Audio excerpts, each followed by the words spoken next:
내용은 수동 모드 사용법이라는 내용입니다. 수동 모드 사용법은 뭘 얘기하냐면 노출 측정 방법에 대한 내용입니다.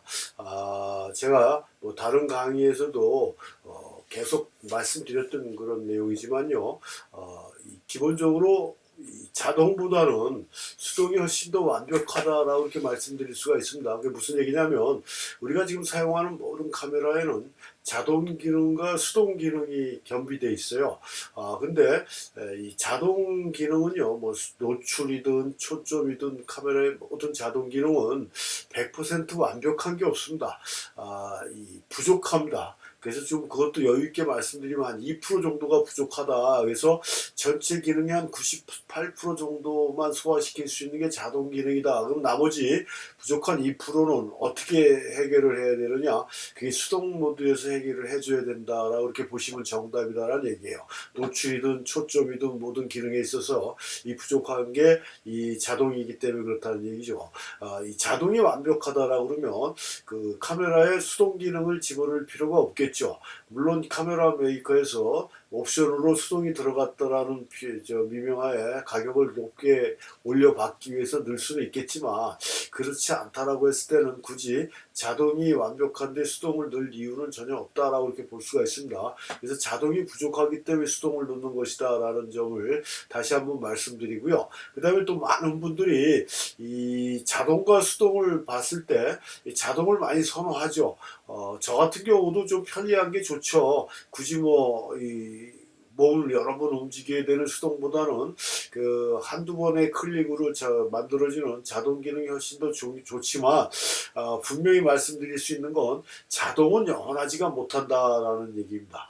그게 무슨 얘기냐면 단적인 예가 저희 같은 경우를 말씀드릴 수가 있는데요. 우리 같은 경우는 사진을 배울 때 뭐 자동이든 수동이든 이런 개념이 없이 무조건 수동이었죠. 왜냐하면 그때 당시에 사용했던 카메라들이 다 수동 기능이었기 때문에 렌즈부터 마찬가지로 그래서 뭐 선택의 여지가 없었다라고 볼 수가 있습니다. 그래서 수동으로 사진을 계속 찍다가 전자식 바디가 나오고 디지털 카메라로 바뀌면서 자동 방법이 굉장히 많이 카메라에도 응용이 되기 시작합니다. 근데 저희 같은 경우는 재교육을 받지 않았죠. 왜냐하면 모든 게 수동에서 넘어온 거기 때문에 좀 더 편리하게 적응을 할 수가 있었다는 얘기입니다. 뭐 운전면허도 마찬가지입니다. 자동차 운전면허 딸 때도 우리 같은 경우는 당연히 스틱이었어요.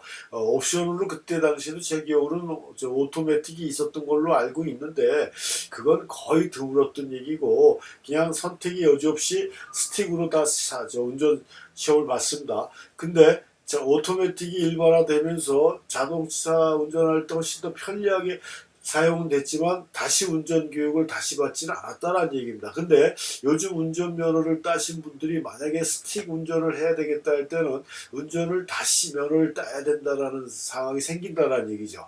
그 차이가 있다는 얘기입니다. 그래서 내가 지금 뭐 캐논을 쓰든 니콘을 쓰든 어떤 카메라를 쓰든지 간에 수동으로 카메라를 조작하는 걸 아신다라 그러면 모델이 바뀌고 브랜드가 바뀌더라도 전혀 부담 갖지 않고 바로바로 적응이 가능하다라는 점이 수동이 가지고 있는 장점이다라는 점을 강조드리면서 그만큼 수동이 훨씬 더 유리하다는 점을 강조드리면서 수업을 시작하도록 하겠습니다.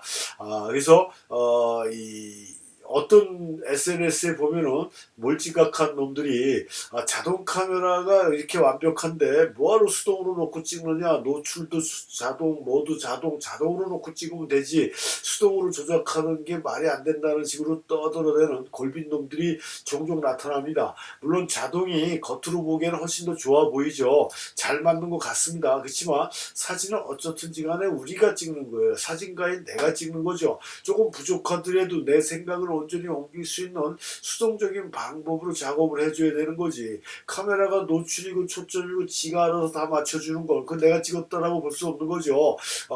그 카메라가 찍어주고 내가 카메라를 들고 다니는 보조 역할 뿐이 안 했다라는 결론이 나온다라는 얘기입니다. 그래서 그런 넋 빠진 놈들의 얘기는 듣지 마시고요.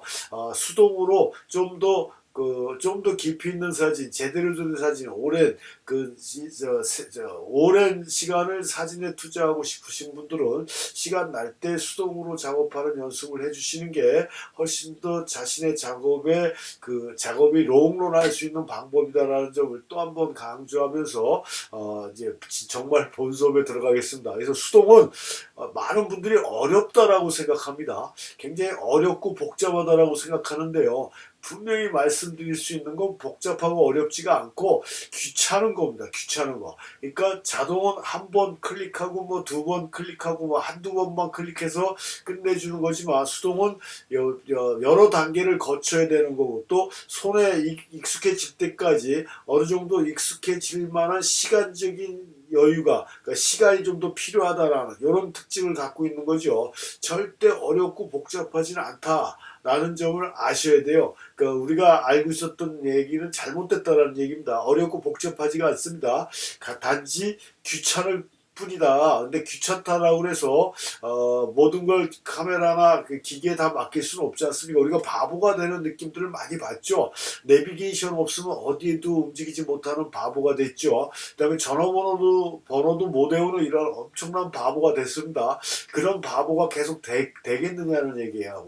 오래전에 매트리스라는 영화가 나왔듯이 내 삶의 주인공이 아니라 다른 사람 삶에 조종당하는 삶을 살 것이냐 아니냐는 뭐 좀 거창한 얘기지만 자동과 수동이라는 개념이 그런 식으로 보시면 되겠다라는 얘기고요. 그래서 좀 약간 귀찮은 거를 떨쳐내고 좀 본질적인 자신의 사진을 위해서는 수동이라는 방법을 사용해 주시는 게 좋을 것 같아서 제가 이 노출 방법에 있어서 수동을 설명을 해드리는 거거든요. 그러니까 우리가 카메라를 조작하는 건 대부분이 뭘 가지고 조작하는 겁니까?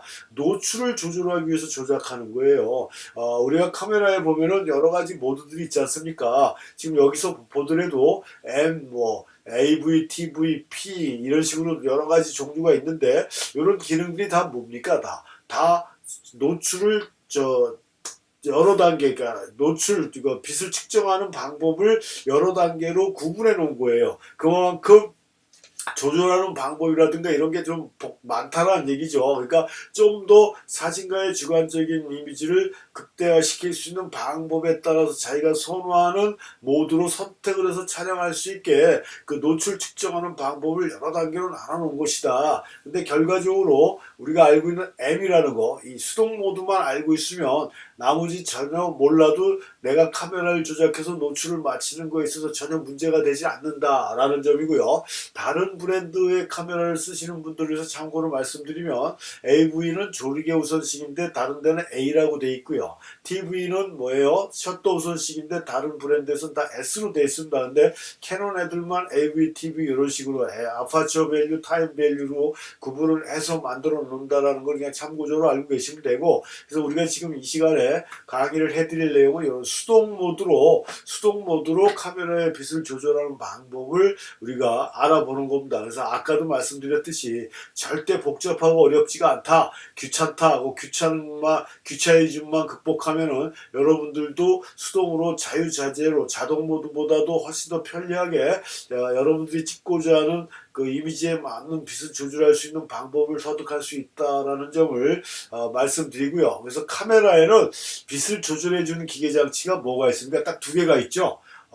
셔터하고 조리개라는 두 가지가 있습니다. 이 셔터하고 조리개를 조절해서 이 이미지 센스에 들어오는 빛의 양을 조절하는 걸 우리는 노출이라고 그래요. 그러니까 빛의 양을 컨트롤 해주는 걸 우리가 익스포저 노출이라고 이렇게 얘기를 합니다. 그래서 이 노출을 조절하는 방법의 중심이 이 수동 방법이 있다라는 점입니다. 그래서 이 수동 M 모드는 모든 메이커에서 표시 방법이 동일합니다. 다 M으로 되어 있어요. 매뉴얼에 그 이니셜 M으로 되어 있고요. 후지 카메라나 라이카 카메라 같은 경우는 조리개 오토나 셔터 스피드 오토를 해제하면 수동 기능이 됩니다. 그러니까 이 라이카하고 후지 같은 경우는 뭐 M으로 써 있지가 않아요. 그 S 모드, A 모드 이렇게 되어 있지도 않습니다. 조리개 오토가 있고 셔터 오토가 있고 조리개 오토하고 셔터 오토를 풀면은 셔터 다이얼을 돌리고 조리개 다이얼을 돌릴 수 있는 수동 모드로 바뀐다는 게 또 다른 브랜드하고 좀 더 틀리다는 점인데 그것도 참고로 알고 계시면 되겠고요. 그래서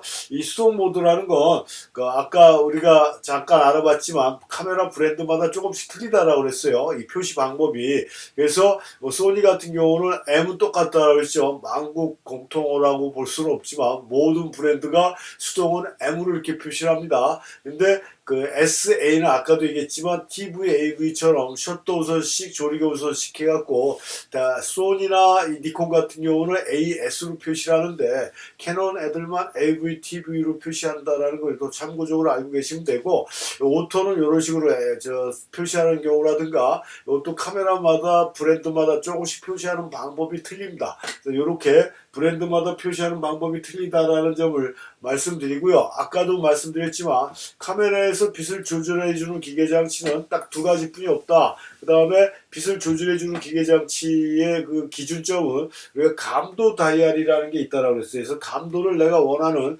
촬영 공간의 빛의 강도에 따라서 원하는 감도 수치를 맞춰주고 그 원하는 감도 수치를 기준으로 해서 셔터하고 조리개를 조절해서 이미지 센서에 들어가는 빛의 양을 조절해주는 게 이게 조리개라고 그랬어요. 그래서 구멍을 크게 하면 당연히 빛이 많이 들어가고 구멍을 작게 하면 빛이 덜 들어가죠. 이건 제가 사진인문 사진 품격에 올려놓은 강의를 처음부터 보신 분들은 충분히 이해하실 겁니다. 그래서 이 구멍을 작게 하면 빛이 덜 들어오면서 피사계 심도가 깊어지는 펜포커스 촬영이 되는 거고요. 구멍을 크게 하면은 빛이 많이 들어오면서 아웃포커스 뒷부분이 흐려지는 초점 맞은 부분만 선명해지는 아웃포커스가 된다. 이게 조리개가 가지고 있는 기능. 그러니까 조리개는 어떤 기능을 갖고 있다? 구멍을 크게 작게 해서 이미지 센서에 들어가는 빛의 양을 조절해주는 첫 번째 기능에다가 심도를 좌우하는 기능을 갖고 있는 게 우리가 알고 있는 아파처 조리개다 라고 이렇게 보시면 되고요. 이 조리개는 구멍이 작아질수록 심도가 깊어집니다. 구멍이 커질수록 우리가 조리개 수치를 이렇게 보시면요. 숫자가 작은 쪽으로 갈수록 구멍이 커지면서 심도는 낮아져요. 이게 조리개가 가지고 있는 기능이고요. 조리개 구멍이 작아지면 숫자가 커지면서 심도가 깊어집니다. 이렇게 심도를 조절해주고 노출을 조절해주는 게 아파처 조리개가 가지고 있는 기능이다 라고 이렇게 보시면 되고요. 그래서 우리가 카메라의 A 모드, S 모드에서 A라고 되어 있는 거 아파처의 A 이니셜을 따서 A라고 이렇게 표시를 하는 것이다 라고 이렇게 보시면 되고요. 그 다음에 이제 셔터라는 게 있다라고 그랬죠. 셔터는 슬로우 셔터가 있고 하이 스피드 고속 셔터가 있습니다. 슬로우 셔터는 어떻게 됩니까? 이렇게 날아가는 게 움직이는 것처럼 동적인 묘사가 가능한 게 슬로우 셔터고요. 이렇게 정지 동작으로 나오는 게 고속 셔터입니다.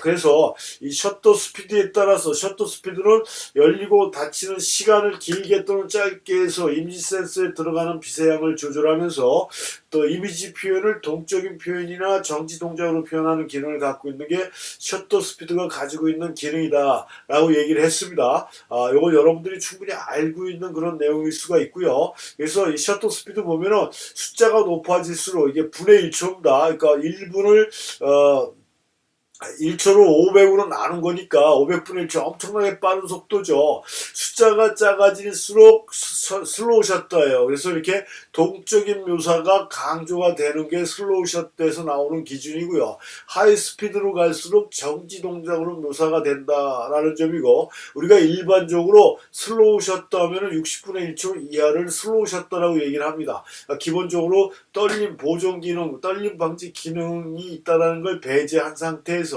일반적인 카메라나 일반적인 렌즈에서는 60분의 1초 이하를 우리는 손으로 들고 찍을 수 있는 한계에 다다른 저속 셔터라고 얘기해서 60분의 1초 이하로 내려갈 때는 삼각대 카메라를 고정시키는 게 가장 기본적인 설치 방법이다 라는 점입니다. 그래서 이게 슬로우 셔터고 고속 셔터의 개념이고 그래서 고속 셔터로 가게 되면 정지 동작으로 묘사가 되고 저속 셔터로 가게 되면은 동적인 동감을 표현하는 이런 셔터 형태로 만들어지는 게 이게 이제 셔터하고 조리개의 간단한 기능이다. 그래서 여러분들이 충분히 아실 것 같아서 이렇게 간단하게 설명해 드리고, 이 부분에 대해서 잘 모르시는 분들은 사진 입문 강의 보시면은 이 내용이 아주 자세히 잘 나와 있으니까 참고해서 다시 한번 강의를 들으시면 되겠고요. 그 다음에 우리가 이제 노출을 이제 마치지 않습니까? 그러니까 조리개하고 셔터를 알았어요. 조리개가 어떤 기능을 갖고 있고 셔터가 어떤 기능을 갖고 있는지 알았습니다. 그러면 셔터하고 조리개를 이용해서 이미지 센서에 들어오는 빛을 조절한다라고 얘기했지 않습니까? 그래서 이미지 센서에 들어오는 빛을 조절하는데, 우리가 파인더를 쳐다보면요, 파인더를 쳐다보면 이것도 DSLR 카메라는 이게 iLevel 파인더를 봐야 이미지가 보이고, LCD는 뭡니까? 그 파인더로서의 기능을 못 해주죠.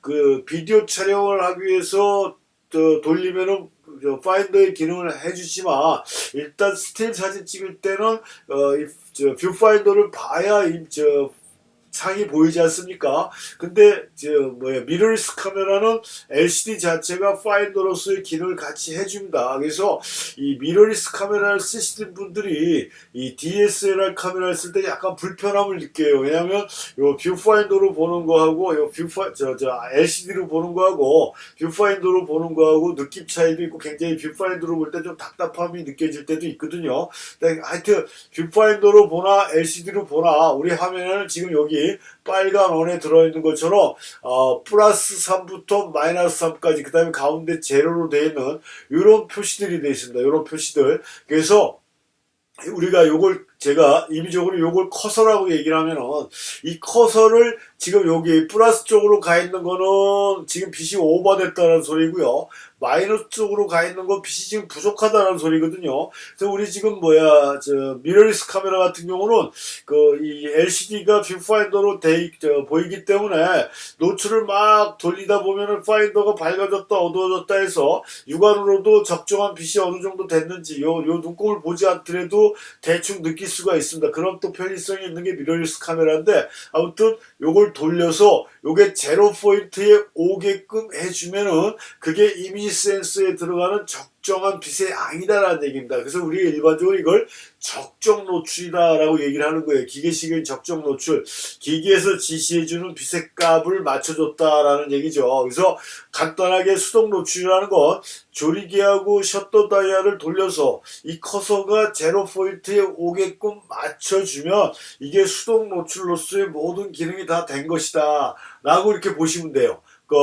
간단하지 않습니까? 셔터 다이얼 돌리고 조리개 다이얼 돌려서 커서 막대기가 제로 포인트에 오게끔만 해주면 이게 수동 노출이에요. 수동 노출. 어려운 게 뭐가 있어요? 조리개 돌리고 셔터 돌리는 이런 번거로움이 있을 뿐이지 절대 어려운 게 없다라는 점인데, 여기서 우리가 또 한 가지 짚고 넘어가야 되는 게, 무작정 조리개 다이얼 돌려서 셔터 다이얼 두 개를 막 돌려갖고 제로에 오게 되면 내가 원하는 셔터 스피드가 아닐 경우가 있을 것이고, 내가 원하는 조리개 값이 아닐 수도 있다는 얘기입니다. 나는 앞에서 배웠듯이 펜 포커스를 찍고 싶어요. 저 근경부터 원경까지 선명하게 찍고 싶다 그러면은 조리개 수치가 작아져야 돼요. 구멍을 작게 해줘야 되겠죠. 숫자가 커져야 된다는 얘기겠죠. 조리개 11이나 16으로 놓고 찍고 싶은데 조리개를 돌리고 셔터 다이얼을 돌려서 제로 포인트에 맞추려고 막 급급해서 돌리다 보니까 조리개 숫자가 5.6이 됐을 때 제로 포인트에 올 수도 있다는 얘기고요. 또 반대로 나는 슬로우 셔터로 움직이는 것처럼 표현하고 싶은데 제로 포인트에 맞춰놓고 보니까 셔터 스피드가 500분의 1초에 갔을 때 제로 포인트에 와 있을 수도 있다는 얘기입니다. 그러니까 무슨 얘기냐면, 조리개하고 셔터 다이얼을 무작정 돌려서 제로 포인트에 오게 하면은 일단 빛의 이미지 센서에 들어가는 빛의 적당량은 맞아줬지만 내가 표현을 하고자 하는 표현 의도하고는 틀려질 수가 있다는 점이에요. 그래서 수동 노출을 좀 더 효과적으로 사용할 수 있는 방법은 일단 수동 셔터 우선식이라고 제가 이렇게 이름을 줬는데요. 내가 원하는 셔터 스피드를 먼저 설정을 합니다. 그러니까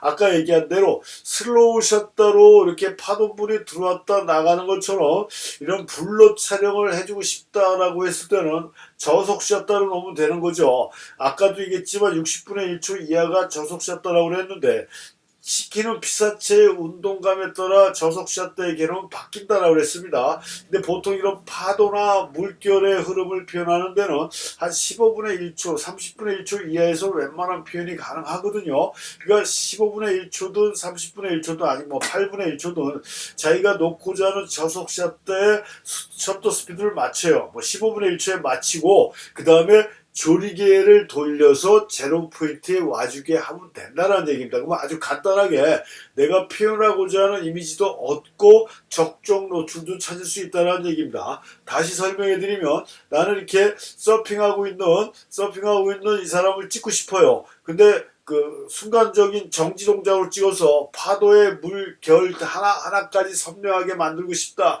순간적인 정지 동작으로 하려면 고속 셔터가 낫다. 그래서 250분의 1초나 500분의 1초로 셔터 스피드를 먼저 맞춰놓고 조리개를 돌려서 아까 봤듯이 커서를 제로에 오게끔 맞춰주면 이게 수동으로 하는 셔터 우선식 모드다. 그러니까 간편하고 편리하게 수동 노출을 이용해서 내가 표현하고자 하는 이미지를 만들어낼 수 있다는 얘기죠. 이렇게 해주시면 된다는 얘기입니다. 다시 설명해 드립니다. 원하는 셔터 스피드를 먼저 맞추고 조리개를 돌려서 커서가 제로 포인트에 오게끔 해주면 된다. 근데 원하는 셔터 스피드를 했고 조리개를 완전히 돌려 22까지 조여졌는데도 불구하고 제로 포인트에 오지 않는다. 그럴 땐 감도 다이아를 바꿔주면 돼요. 감도 다이아를 한 단계 정도 올려주면 충분히 그게 보완이 됩니다. 이런 식으로 응용을 해서 내가 수동 노출로 셔터 우선식을 해줄 수가 있다는 얘기입니다. 이렇게 해주면 수동으로 해줄 수가 있는 거고 반대로 조리개 우선식으로 사용할 수 있는 방법이 있어요. 수동 조리개 우선식.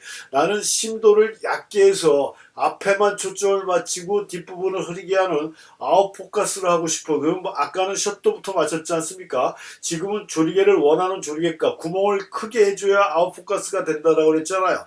뭐 5.6이나 4나 하다못해 2.8까지 큰 조리개로 2.8로 조리개를 맞춰놓고 반대로 셔터 다이아를 돌려서 커서가 제로 포인트에 오게끔 해주면 이게 수동으로 노출을 맞추고 내가 원하는 아웃포커스가 되는 겁니다. 반대로 펜 포커스를 하고 싶어요. 근경부터 원경까지 초점을 다 맞추고 싶다 그럴 때는 조리개 숫자가 큰 쪽으로 가야 구멍이 작아진다라고 했습니다. 16이나 22까지 구멍을 작게 해서 20에 맞춰놓고 저 셔터 다이아를 돌려서 제로 포인트에 오게 해주면 이게 펜포커스로 찍으면서 수동으로 노출을 맞추는 방법이에요. 얼마나 간단합니까? 절대 어려운 게 아닙니다. 다시 한번 말씀드립니다. 조리개를 원하는 조리개를 맞추고 셔터 다이아를 돌려서 커서가 제로에 오게끔 해주는 이런 조리개 우선식 방법이나 내가 원하는 셔터 스피드를 맞추고 조리개 다이아를 돌려서 제로 포인트에 오게 하는 셔터 우선 방식이나 아주 하나만 먼저 맞추고 나머지 하나로 제로 포인트로 오게끔 비세양만 조절해주면 이게 M으로 하는 그러니까 수동 노출 방법이다. 이게 손에 익으면요. 아까 시작할 때도 말씀드렸듯이 자동이나 이런 것보다 훨씬 더 편리하게 사용이 가능하다라는 얘기고 3분의 1 스텝씩 노출을 내가 조금씩 변화를 줘가면서 원하는 빛을 만들어 줄 수 있다. 요거 이제 적정 노출에 대한 개념을 나중에 다시 한번 설명을 해드리겠습니다. 지금 설명해 드리는 건 기계적인 적정 노출이에요. 기계에서 원하는 노출값으로 만들어주는 게 일반적인 기계적인 적정 노출입니다. 적정 노출은 두 가지가 있습니다. 기계적인 적정 노출이 있고 주관적인 적정 노출이 있어요. 그러니까 주관적인 적정 노출이라는 건 뭐냐면 사진가가 원하는 톤이나 밝기로 나오는 노출을 얘기하는 거거든요. 그 개념은 다른 강의 시간에 다시 한번 설명을 해드리기로 하고 오늘은 내가 원하는 셔터 스피드나 내가 원하는 조리개를 먼저 맞추고 나머지 하나 갖고 돌려서 제로 포인트에 오게끔 노출을 맞춰주는 수동 노출 방법을 손에 익으면 얼마든지 편리하게 어떤 기종 어떤 카메라를 주더라도 여러분들은 쉽게 적응이 돼서 노출을 맞춰줄 수 있다라는 점을 다시 한번 강조드리고요. 수동이라는 건 시작할 때도 말씀드렸지만 자동이 해주지 못하는 100%의 기능을 활용해 줄 수 있는 게 수동이라는 점. 그래서 이 수동 조종이 그만큼 중요하고 좋은 거기 때문에 제가 별도로 다른 강의에 사진 입문 강의에 다 이게 들어가 있는 내용이지만 요 내용만 별도로 제가 빼서 다시 한번 강조를 해드리는 겁니다. 그래서 노출에 대한 개념, 노출이라는 건 사진가가 표현하고자 하는 이미지를 결정하는 아주 최고의 방법이거든요. 최선의 방법으로 해줘야 되는 거고, 그래서 노출은 그만큼 중요한 거고, 어떻게 맞추느냐에 따라 사진의 분위기가 바뀌어진다라는 거. 그 사진의 분위기를 내가 원하는 대로 조절하는 데는 수동 노출만한 게 없다라는 점을 다시 한번 말씀드리면서 이번 강의를 마치겠습니다.